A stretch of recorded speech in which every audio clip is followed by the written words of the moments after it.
So on this last page, I just wanted to inform you about this. There's no questions on this, and this isn't on the test, but it's super, super important because many of you are getting loan or student assistance for school.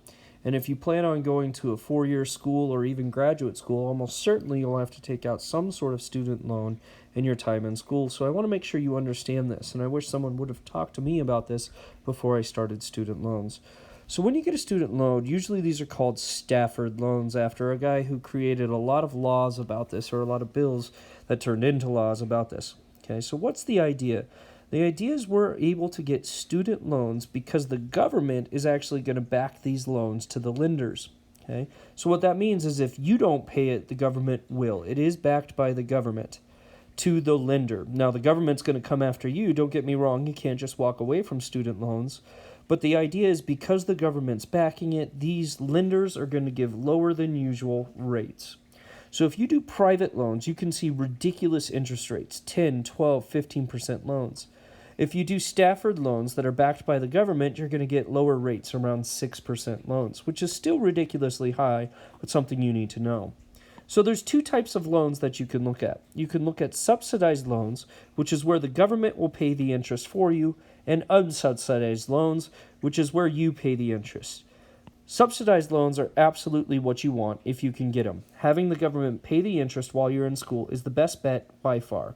So for instance, that means if I borrowed $20,000 this year for my student loans, 4 years from now I graduate, I would still owe $20,000. The scary thing is unsubsidized loans. What they do is they hide the interest from you. You can find it if you're looking for it, but it's not readily advertised to you. So for instance, if I had an unsubsidized loan of $20,000, 4 years from now, instead of owing $20,000, I would very likely owe something like $32,000, $33,000, $34,000 for that $20,000.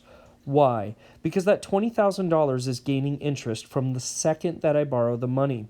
Even though I'm not making payments because I'm deferred, I'm in school, the interest is still gaining. And it's ballooning, it's compounding. So when I add interest, it adds on to the $20,000 balance, and then I'm paying interest on that new amount. Why does that matter? Well, let me give you myself as an example. I took a total of about $60,000 worth of loans all through graduate school, through 2 different graduate programs towards 2 different doctorates.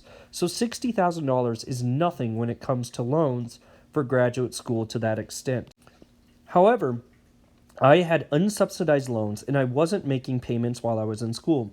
As these were graduate programs, these were very extensive and long programs. I was in graduate school for over 10 years total. So this $60,000 that I borrowed sat in accruing interest for over 10 years approximately.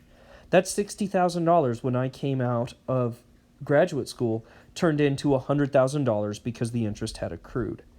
$40,000 purely in interest. Now I owe $100,000 in student loans that I have to pay back because I had unsubsidized loans.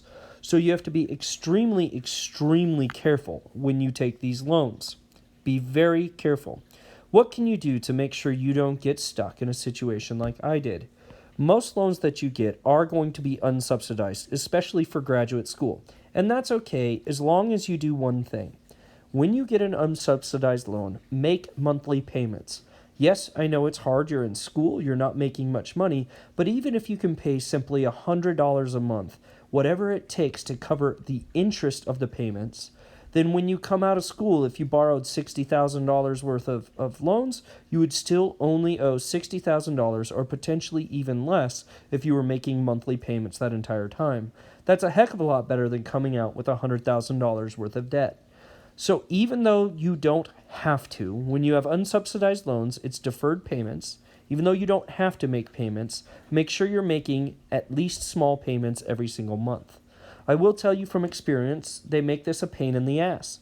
They won't let you just go in and set up an automatic payment. I wanted to just set up an automatic payment of $100 a month while I was in school. They would not let me set up automatic payments while I was in school because I was in deferment.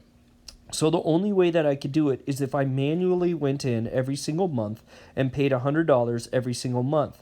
I got sick of it, I didn't do it, and again, $60,000 turned into $100,000. So take it from me and my experience. It's worth going in, taking that 5 minutes it takes to log into the website and make that $100 payment every single month.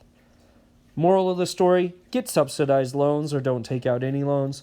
But if you do get unsubsidized loans, make sure you're making monthly payments even while you're in school.